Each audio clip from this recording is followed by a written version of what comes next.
প্রিয় ছাত্রছাত্রীরা, তোমাদের সবাইকে স্বাগত আমার চ্যানেলে। আজ আমি নিয়ে এসেছি চতুর্থ শ্রেণীর বাংলা বিষয়ের উপর ফার্স্ট ইউনিট টেস্ট 2026-এর একটি সম্পূর্ণ নমুনা প্রশ্নপত্র।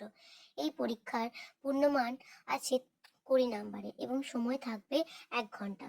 তোমরা মন দিয়ে প্রশ্নগুলো পড়ে উত্তর দেওয়ার চেষ্টা করবে। চলো তাহলে শুরু করা যাক আজকের প্রথম নমুনা প্রশ্নপত্র।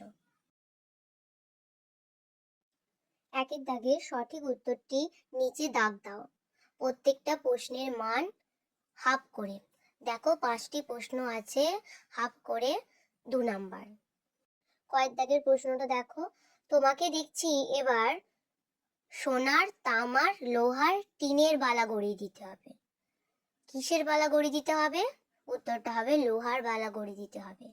ক্ষয়ের প্রশ্নটা দেখো, আম, জাম, কাঁঠাল, চা বাগিচার তলায় যেন তারা হেসেছে। কোন বাগিচার তলায় যেন তারা হেসেছে? উত্তর হবে আম বাগিচার তলায় যেন তারা হেসেছে। গয়ের প্রশ্ন, দাদা দেখা দেখি আমারও শখ হলো কি লেখার? উত্তর হবে কবিতা লেখার। তারপর, আমি যখন হাতে মেখে কালি ঘরে ফিরি কটা বাজে? 4:30 বাজে। তারপর, মালগাড়ি কবিতার কথক হলেন প্রেমেন্দ্র মিত্র।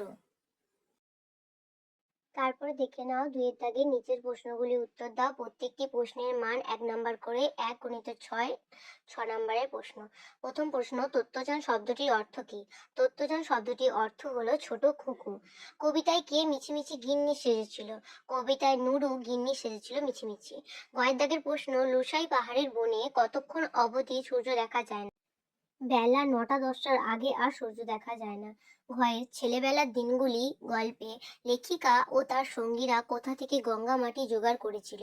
উত্তর হবে লেখিকা ও তার সঙ্গীরা ছাদের একদিকে অবস্থিত ঘোলা জলের ট্যাঙ্ক থেকে গঙ্গা মাটি জোগাড় করেছিল।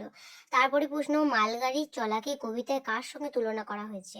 কবিতায় মালগাড়ি চলাকে নদীর ভাটার সঙ্গে তুলনা করা হয়েছে। তারপরে প্রশ্ন, কবি কার কাছ থেকে কি ভিক্ষা পেলেন? কবি শ্যাম বনানীর কাছ থেকে সরসতা ভিক্ষা পেলেন। তারপরে দেখে নাও 3 দাগের প্রশ্নে কি বলেছে, বর্ণ বিশ্লেষণ করো। দুটো আছে, 1 নাম্বার করে 2 নাম্বার।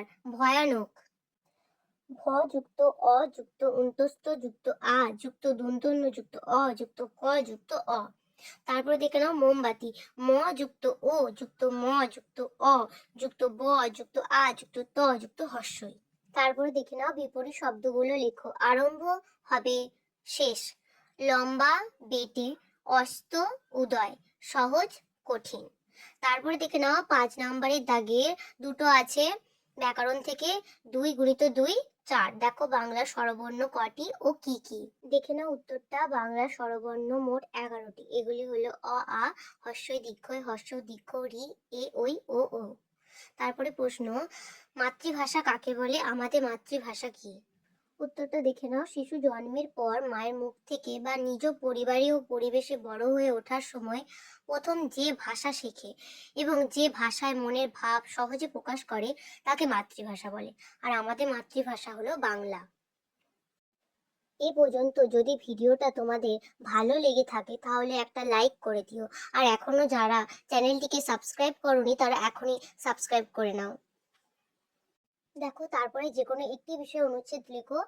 তোমার প্রিয় উৎসব আমাদের বিদ্যালয়, একটা লিখতে হবে 4 নাম্বারে। প্রথমে তোমরা সুন্দর করে তো হেডিংটা দেবে, টাইটেলটা দেবে আমার প্রিয় উৎসব। তারপরে শুরু করবে, আমাদের একঘেয়ে জীবনে উৎসব এনে দেয় নতুন রঙের ছোঁয়া, একসাথে হওয়া আনন্দ এবং মন ভরা সুখের অনুভূতি। বাংলার নানা উৎসবের মধ্যে আমার সবচেয়ে প্রিয় উৎসব হলো দুর্গাপূজা।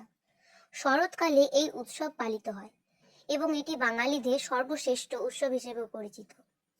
মা দুর্গা শক্তি ও মমতার প্রতীক। 4 দিন ধরে এই উৎসব অত্যন্ত জাঁকজমকপূর্ণভাবে পালিত হয়।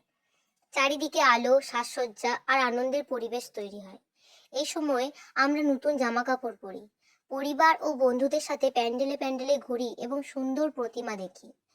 মায়ের আরাধনা করি ও প্রসাদ গ্রহণ করি। আনন্দ উৎসবের মধ্যেই সময় কেটে যায়। শেষ দিনে প্রতিমা বিসর্জনের সময় সবার মন একটু খারাপ হয়ে যায়, তবুও আমরা পরের বছরের পূজার জন্য অপেক্ষা করতে থাকি। দুর্গাপূজা শুধু আনন্দের নয়, এটি আমাদের মধ্যে ভালোবাসা, একতা ও মিলনের বার্তা নিয়ে আসে। তারপরে দেখে নাও আমাদের বিদ্যালয়। প্রথমে এটা হেডিং করবে আমাদের বিদ্যালয়। আমাদের জীবনে বিদ্যালয়ের গুরুত্ব অপরিসীম। বিদ্যালয় হলো জ্ঞান অর্জনের একটি পবিত্র স্থান। সেখানে আমরা পড়াশোনা করে মানুষ হয়ে উঠি। আমাদের বিদ্যালয়ের নাম দিয়ে তোমাদের বিদ্যালয়ের নামটা লিখবে। এটি একটি সুন্দর ও সুশৃঙ্খল বিদ্যালয়। বিদ্যালয়ে অনেক অভিজ্ঞ শিক্ষক ও শিক্ষিকা আছে, যারা আমাদের ভালোবাসা দিয়ে পড়ান। তাদের কাছ থেকে আমরা শুধু পড়াশোনা নয়, ভালো আচরণ ও নৈতিক শিক্ষা লাভ করি। আমাদের বিদ্যালয়ে একটা বড় খেলার মাঠ রয়েছে, যেখানে আমরা খেলাধুলা করি এবং শরীর চর্চা করি। এছাড়াও লাইব্রেরি, কম্পিউটার কক্ষ ও পরিষ্কার পরিচ্ছন্ন শ্রেণীকক্ষ রয়েছে। প্রতিদিন সকালে আমরা প্রার্থনা করি এবং শৃঙ্খলার সঙ্গে ক্লাস করি। বিদ্যালয়ে বিভিন্ন সাংস্কৃতিক অনুষ্ঠান ও ক্রীড়া প্রতিযোগিতার আয়োজন করা হয়, যা আমাদের আনন্দ দেয় এবং প্রতিভা বিকাশে সাহায্য করে। আমাদের বিদ্যালয় আমাকে অনেক কিছু শিখিয়েছে, তাই আমি আমার বিদ্যালয়কে খুব ভালোবাসি এবং গর্ব অনুভব করি। তোমাদের ভিডিওটা কেমন লাগলো অবশ্যই কমেন্টে জানিও। আর তোমরা নেক্সট কোন টপিকের ওপর ভিডিও দেখতে চাও সেটাও জানাতে ভুলো না। ভিডিওটা ভালো লাগলে একটা লাইক দিও আর চ্যানেলটা সাবস্ক্রাইব করে পাশে থেকো। এমন আরো সুন্দর ভিডিও নিয়ে আমি আবার ফিরে আসবো। Thanks for watching. See you in the next video.